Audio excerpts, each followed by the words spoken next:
Salut les bisouneurs! Aujourd'hui à l'atelier, je vous propose un outil super facile d'approche pour démystifier un peu les vitesses d'avance et de rotation pour nos usinages CNC. Il n'y a pas longtemps, j'ai publié une vidéo qui s'ouvrait sur Poulet Martin en plein cauchemar à propos de tous les outils disponibles pour sa CNC. Eh bien, son deuxième plus grand cauchemar, c'est d'avoir à déterminer les vitesses d'avance et de rotation pour ses usinages. Ça peut paraître une tâche impossible quand on débute, mais avec un petit effort d'apprentissage, l'expérience de plusieurs découpes et l'aide d'un certain outil informatique, on arrive à prendre des bonnes décisions.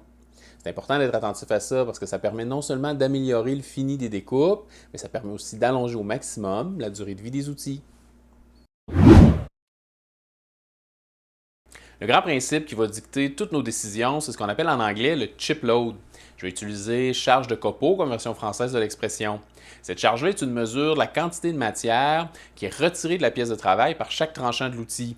La formule officielle montre que cette charge-là est fonction de la vitesse d'avance de l'outil, de sa vitesse de rotation et de son nombre de dents.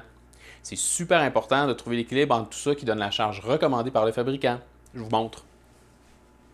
On va s'imaginer que ma main est un tranchant d'outils et que la petite pile de poussière est une pièce de travail. Quand la charge de copeaux est optimale, le tranchant de l'outil retire juste la bonne quantité de matière. La masse expulsée est suffisante pour évacuer de la chaleur de l'interface de coupe et aider à garder l'outil le plus frais possible sans pour autant approcher de la limite de résistance mécanique de l'outil ou de la machine. Conséquence, les coupes sont bien nettes, l'outil conserve son tranchant le plus longtemps possible et les résidus de coupe sont des beaux copeaux et non de la poussière. Si la charge est trop petite, la masse de copeaux retirée de la pièce de travail ne va pas aider à évacuer la chaleur générée par la coupe. La friction va prendre le dessus et l'outil va avoir tendance à surchauffer. Conséquence, la durée de vie de l'outil est réduite, le fini de surface est moche, puis les résidus de coupe sont plus de la poussière que des copeaux.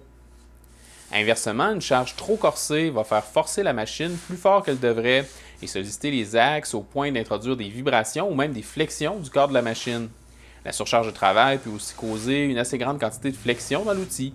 Conséquence, le fini de surface est moche, on perd de la précision, puis les bris d'outils sont fréquents.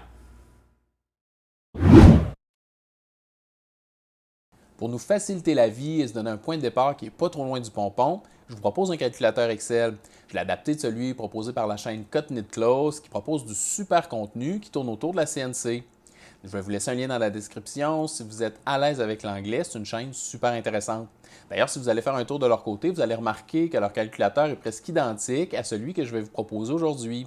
C'est normal. Mais il n'y a pas de scandale de plagiat. En fait, j'ai discuté avec eux et ils étaient non seulement d'accord pour que je l'utilise ici, mais ils étaient enchantés de savoir qu'une adaptation française permettrait de rejoindre encore plus d'amateurs de CNC. Et parlant de rejoindre plus d'amateurs de CNC, je vous étire le suspense une petite minute de plus pour vous demander votre aide. J'essaie de faire de la chaîne une source d'inspiration et d'information en français pour vous aider à réussir vos projets de fabrication numérique. Alors, si le contenu que vous trouvez ici vous semble utile, ça m'aiderait beaucoup à rejoindre le plus de gens possible si vous laissiez un petit pouce en l'air sous la vidéo. Aussi, si vous voulez rien manquer de mes aventures dans l'atelier, abonnez-vous avec le petit bouton ici et assurez-vous de cliquer sur la cloche pour recevoir une notification dès qu'une nouvelle vidéo de la bisounerie est publiée. Merci! Donc maintenant, on se retrouve dans un document Excel que je vais vous partager dans la description. La première chose à noter, c'est qu'il vous donne le choix entre les unités métriques et impériales. Les tableaux du haut nous donnent un aperçu de la charge de copeaux à viser selon le diamètre de notre outil et le type de matériau qu'on désire couper. Quelques petites notes importantes à droite. On utilise avec cet outil-là une profondeur de coupe qui se situe entre 1 fois et 2 fois le diamètre de l'outil. Pour les machines plus délicates, comme nos petites 3018, je vous conseille de vous en tenir à 1 fois le diamètre de l'outil. Autre point, on va utiliser comme vitesse de plongée la moitié de la vitesse d'avance qu'on va déterminer. Et si c'est possible, on va utiliser la plongée en pente. Dernier détail, les gravures en V sont un peu une classe à part et vont avoir leur propre vitesse d'avance indépendamment des valeurs du tableau.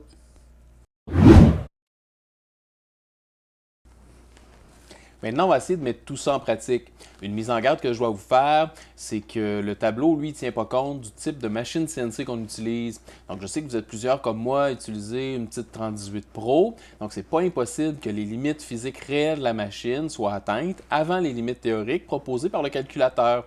Si on utilise une machine plus bas dans la gamme, il faut être conscient de se tenir le plus près possible des limites inférieures des plages de charge de copeaux proposées par le tableau.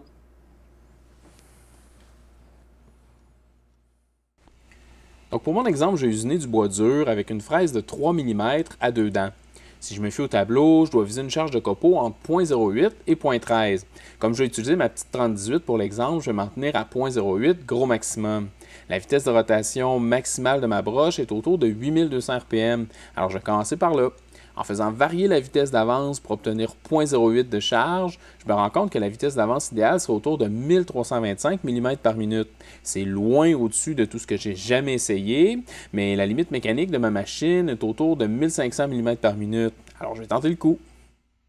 Donc, j'ai programmé dans Isle un petit carré en lui affectant les paramètres que j'ai trouvés dans le calculateur. C'est une passe beaucoup plus profonde, à une vitesse beaucoup plus élevée que tout ce que j'ai jamais essayé. Donc, je vous mentirais là, en vous disant que j'ai confiance que tout va bien se passer. Soit on va être agréablement surpris, puis on va trouver des beaux gros copeaux, soit tout va se débattre, puis on va se rendre compte à quel point la 3018 demande d'être encore plus conservateur que le calculateur. Donc, on croise les doigts, on serre les dents, c'est parti!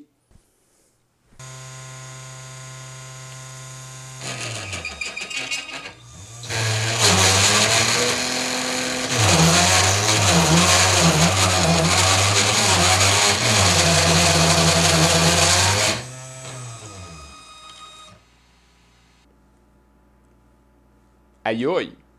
Finalement, on était pas mal plus proche de tout débâtir qu'autre chose. On a clairement dépassé la limite de rigidité de la tête de la machine. C'est un peu le point faible là, de ces petites bibittes-là.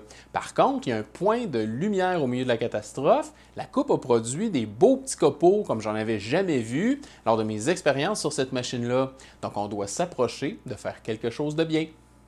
Et finalement, je vous épargne les itérations, mais j'ai découvert après quelques essais que pour ma machine en particulier, si j'utilise environ 70% des valeurs calculées par le tableau, j'obtiens une belle coupe bien nette, puis des charmants petits copeaux. Comme on vient de voir, l'outil que je vous propose aujourd'hui est loin d'être une solution miracle qui va répondre à toutes vos questions d'un seul coup. Par contre, il m'a permis de m'approcher rapidement et facilement des valeurs optimales pour ma machine et j'arrive aujourd'hui à faire des coupes de meilleure qualité que ce que je faisais avant. Essayez-le de votre côté, puis laissez-moi savoir dans les commentaires sur quel type de machine vous travaillez, puis quel genre de résultats vous avez obtenu. Et si vous aussi, vous arrivez à faire des cauchemars à propos des vitesses d'avance et de rotation, j'espère que l'outil d'aujourd'hui va vous permettre de dormir un peu plus tranquille. Merci d'avoir pris le temps de regarder. À bientôt!